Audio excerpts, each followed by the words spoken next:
or Disagree, your favorite segment.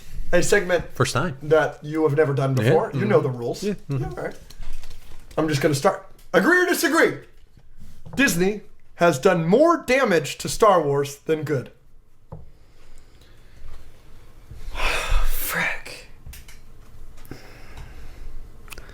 Anytime or altogether? Yeah. 3, 2, 1. Disagree. Disagree. Agree. You're Siege of Mandalore meat writer. There's no way And you're I'm saying. an Andor meat rider, and I'm a meat rider for Tales of the Jedi, and there's a couple things that Disney has done that I really, really like. But the word is damage. Yes, but here's the thing. The only reason I said agree, obviously I think there's probably more bad Disney Star Wars than there is good. I said disagree. I think they have done more good. Is just the fact that they're continuing it. You know what I mean? They're making anything. Because we didn't have anything for you. Correct. Yeah. That's what I'm saying. Fair. So the fact that they're making anything, and they're making parks, and they're making rides and shows and more merch, and we've got Mandalorian and Grogu and Andor. Just the fact that and some of it's bad. Acolyte's terrible. Whatever. I hate The Last Jedi. I hate it. Yeah. Just the fact that we're getting something means we're getting more Star Wars, and Star Wars is continuing, and I think that's a good thing, even if a lot of it is bad and very damaging. Does that make sense? Yes. If we're talking about just in terms of quality, do I think there's more good than bad? I probably think there's more bad. Yeah. But the fact that the bad even exists, I think, is some sort of a positive. Okay. What's your take? I think they've made up for more of the damage that happened, with the sequels. I think what they've created now, especially with Clone Wars, I think Clone Wars is on the top up there to kind of fixing everything. But, even with Ahsoka, I enjoyed Ahsoka so much. For me, I've never lost the feeling that Star Wars gives me when I watch it too, even if it is something bad that I don't necessarily like. There's some moments in Book of Boba Fett that I just do not like, but there's moments that I really do like, obviously with the Luke and Mando episodes in there.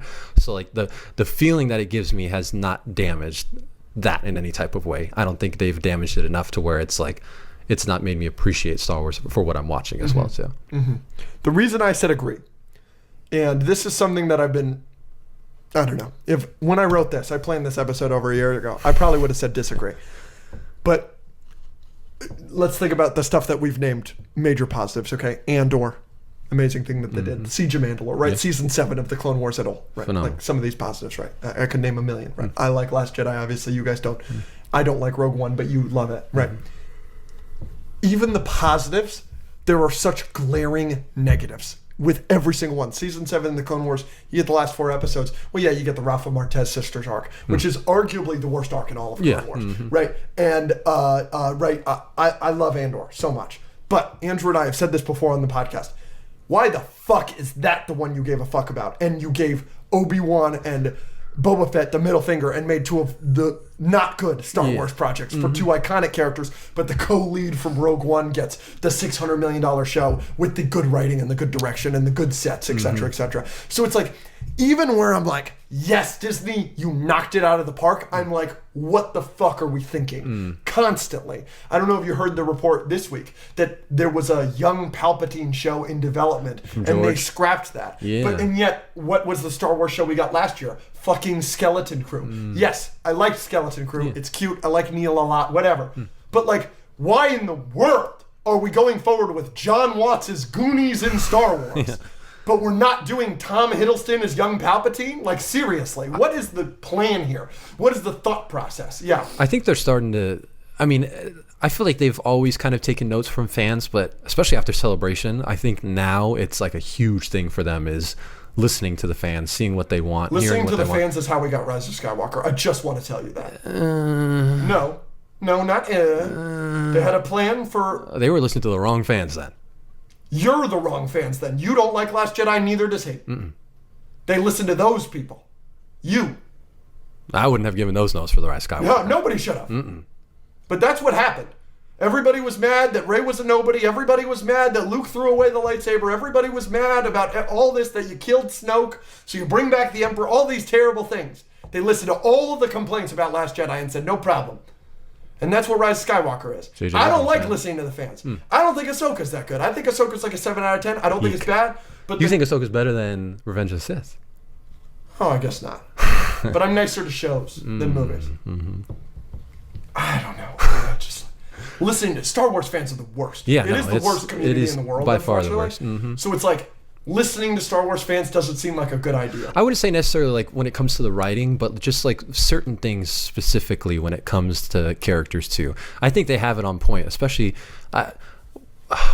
What was it? When I was watching Andor, I thought of you the same thing about Obi-Wan. I was like, watching Andor, you're seeing the quality of both the sets and the writing, and it's like, why are we not putting this money towards Ewan McGregor and Hayden Christensen? Coming back after, 10, 15 years, whatever it was, 20 years, it's crazy. Crazy. Mind-boggling. Yep. General Grievous is an underappreciated villain. 3, 2, 1. Damn. Design-wise, I love him, everything like that. I don't think he's an underappreciated. I think he's properly rated. I think if they gave him they gave Darth Maul so much love. Like he made a cameo in Solo, and he Clone came Wars back to him in Clone Wars was and his show basically. And Rebels. Yeah, that's true. And like he spoke less in his movie than General Grievous spoke in his. You know what I mean? Like he has like 2 lines in Phantom Menace. Yeah, I think the design and like his backstory, he's so interesting with like the fact that he's basically a machine, but also he wasn't. You know, I feel like there's more you could do with him. Yeah. Yeah, sure. Yeah, I would love. Even watching your guys' last video about doing the series too, touching base on that too. I think the whole idea of him being like a foreshadow for Anakin too, and like the whole his armor is supposed to affect the way he is, or he's never fully comfortable. I love the idea of that too, but I think he's one character, especially with this. Like you could just do so much with him animation wise. Yeah. And we saw a little bit in Tales of the Empire too, but it was just such a little snippet. But he is also one of those characters that is kind of like Yoda in a way. Like maybe we're too afraid of them touching him and making him even worse. But I don't know. With animation, I think it's pretty hard to screw up Grievous. I think he's just going to look good, especially with the animation and now. he's so good in this. Oh yeah. And even just watching Revenge, those eye scenes when they get close up to him too. It's just his voice. It would be great to see him in live action again, but I don't think you ever really could bring him in. Yeah, when he absolutely owns those people at the start of the Clone Wars movie.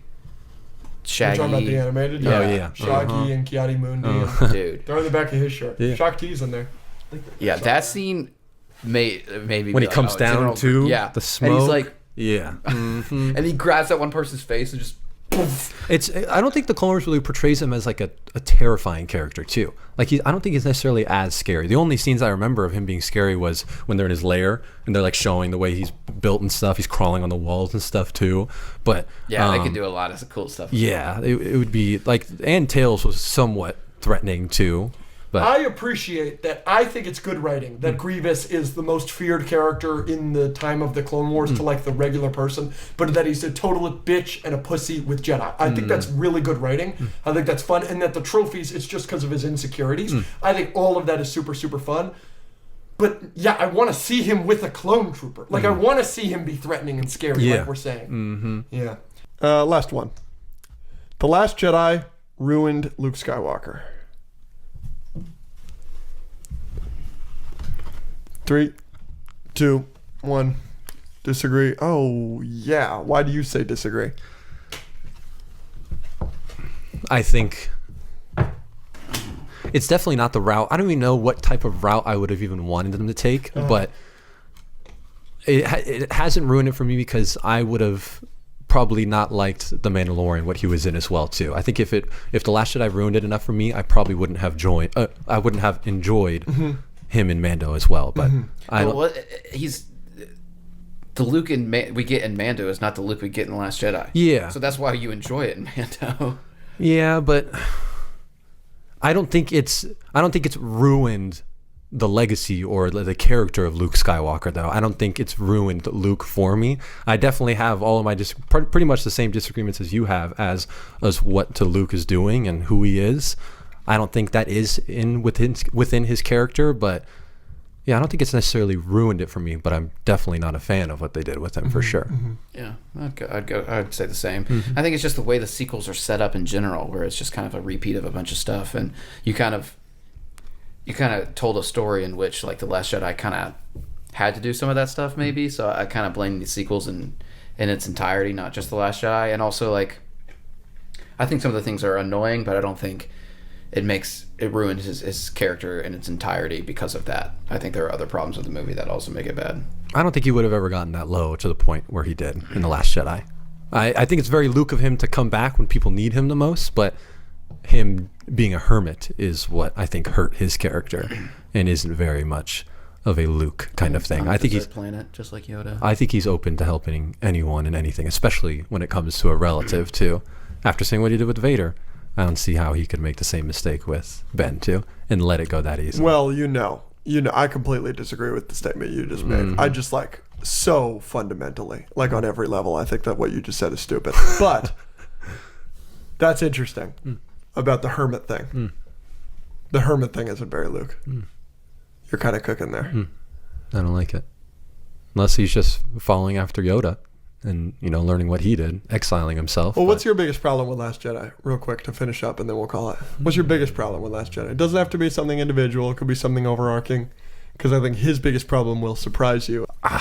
For me, I remember being in the theater, is all the space stuff. The whole space chase. Antibody. Of them. The chase. That it's the super slow chase that could track them through hyperspace. Like that. But you just found it boring? Yeah, just incredibly boring, especially when they're up in the ship too, and all of those scenes with Poe trying to take over and all that. I just think it's unnecessary. I don't understand that for the plot too. Yeah. All right. You know what his biggest problem with Last Jedi is? It's going to surprise you. Is it the fight scene? No. Is it Luke? Luke is a big problem. Is it Luke sucking? I think I gave Force Awakens a pass because it was a carbon copy of A New Hope, right? Because it's the first one. Right. It's the first one. They're trying to get people back. If you want to do some things that are the same, whatever. Last Jedi is a carbon copy of Empire Strikes Back and Return of the Jedi. Yeah, and it almost shot for shot in some ways. Really? Isn't that crazy? Have you ever heard that before in your life? No, I'm trying to even think of scenes. It's like while I was watching, I was like, we're just doing this again? Wow. Isn't that wild? You've never heard that before, right? No. What happens in Empire Strikes Back? What's the general thing that happens? Where does Luke go? To Bespin City? At the end, yes. Before that. Oh, Dagobah? Correct. To train with Yoda, who is a hermit. Okay. What happens in Return of the Jedi? At the very end? Vader, the whole Endor? Vader, Palpatine, Luke, right? Okay. This is crazy. In The Last Jedi, Luke is on a desert planet.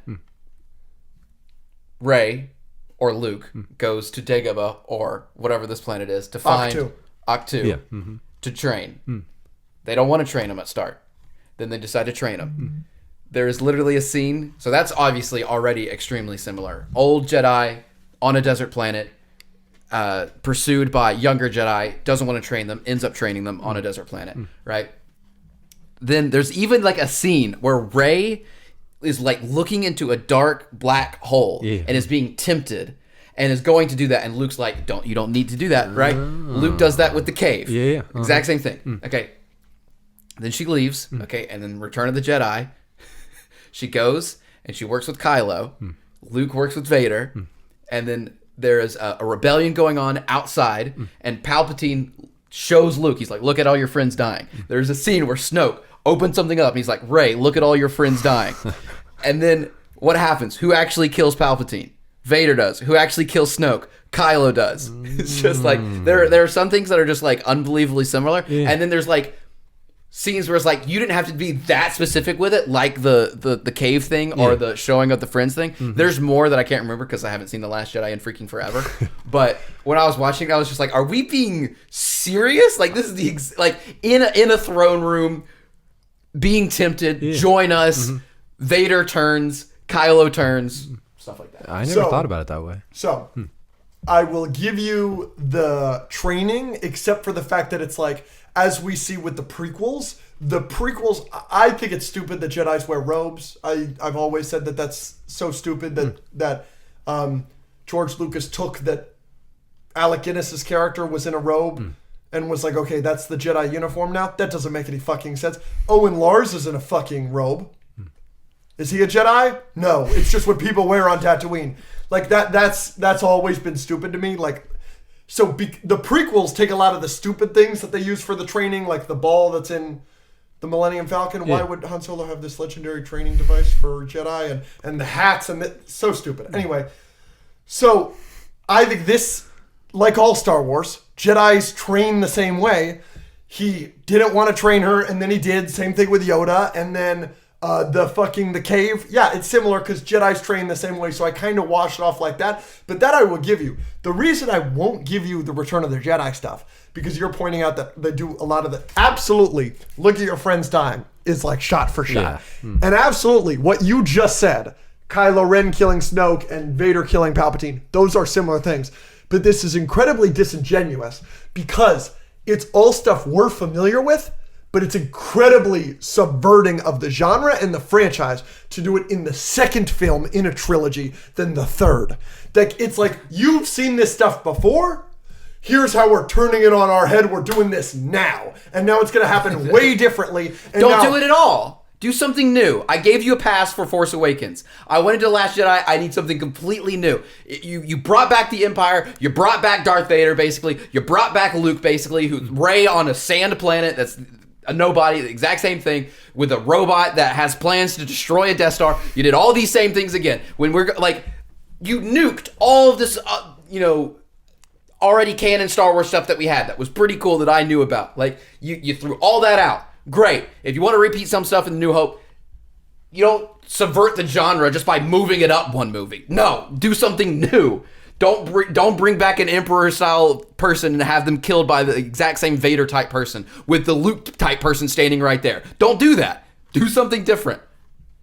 Isn't this interesting? It is very interesting. All the other stuff in the movie I'm more okay with. The Holdo maneuver and Luke coming back and fighting the thing because it's at least somewhat different. Oh, that's another thing. You got AT-ATs walking on Crate, which is a salt planet, which looks like snow, which looks like Hoth, and trying to take them down. Isn't that interesting? That is I've been telling him for years that that's a unique take that only he has in the world. Yeah, But it's such an interesting reason to hate that movie because so many other people hate it. Because it's just so stupid specific, and if it's so stupid specific, once, that's fine. Once, that's fine. Don't do it again.